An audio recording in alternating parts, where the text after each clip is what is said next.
From the beginning, we wanted this home to feel grounded and enduring, while bringing in a fresh contemporary voice to Williamstown's historic streetscape. Williamstown has such a strong sense of place. Heritage homes, tree-lined streets, and an architectural character that people love. So it was important that the design felt respectful, yet forward-thinking.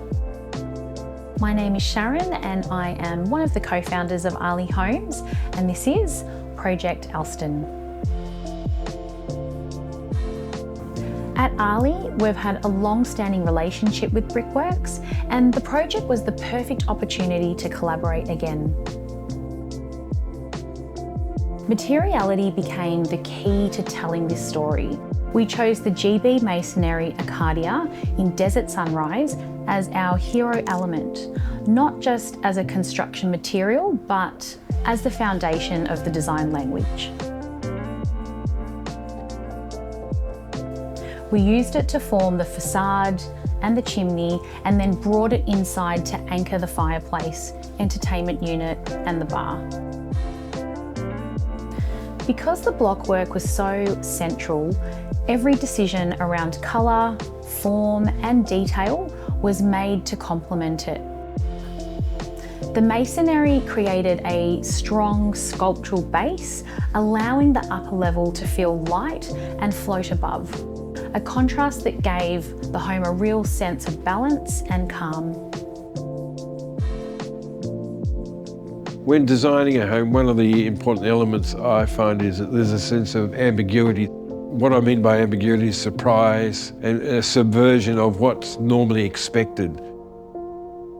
My name's Ian Brown, I'm the lead designer for this project.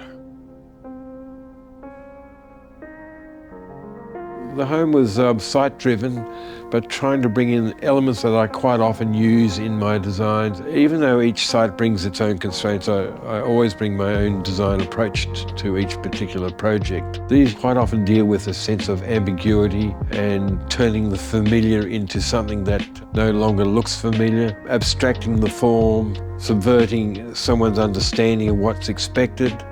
You know, obviously the form of the façade is one of the important design elements. It was mostly affected by the constraints of the tapering nature of the site at the front. When using the blockwork, we thought we could incorporate that into a more heritage form.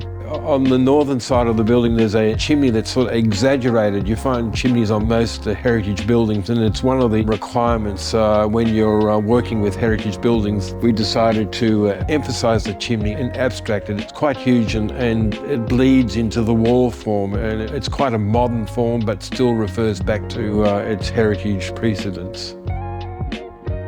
The blockwork is quite an important material on site. Not only does it define the sculptural effect, but we bring it inside to connect both inside and outside.